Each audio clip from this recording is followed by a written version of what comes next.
ফেসবুকে আমার ভাইয়ের ফ্রেন্ড দেখে যে একটা ছবি, আমাকে দেখানোর পর আমি বলছি এটাই ভাইয়া, দেখে যে অনেক রক্ত। তারপর আমার ওইখানেই কান্নাকাটি করতেছি, বললাম যেটা কি হয়েছে আসলে ভাইয়া। তখন জানি না যে ভাইয়া নাই, আম্মু আমাকে বলে নাই যে তোমার ভাইয়া নাই, কেউ ফোন দিও জানায় নাই।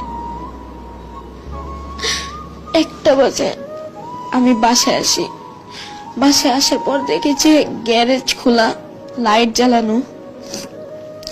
আমি সবাইকে জিজ্ঞেস করতেছি কি হয়েছে, আমাকে সবাই জড়ায় ধরে কাঁদতেছে। আমি বলছি কি হয়েছে একটু বলো, আমাকে বলতেছে না। আমাকে উপরে 6 তলায় নিয়ে আসছে জোর করে এনে বলে কিচ্ছু হয় না, তুমি শোও, তোমার ভাই আসতেছে।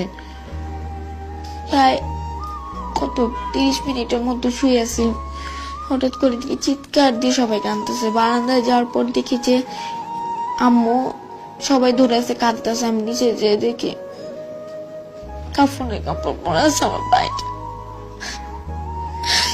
আমাদের ভাইটার সামনে কেউ যাইতেও দিতেছে না। লাস্টটা বের করানোর পর গ্যারেজ চালে আমি একবার খালি চুমু দিয়েছি মাইয়াকে।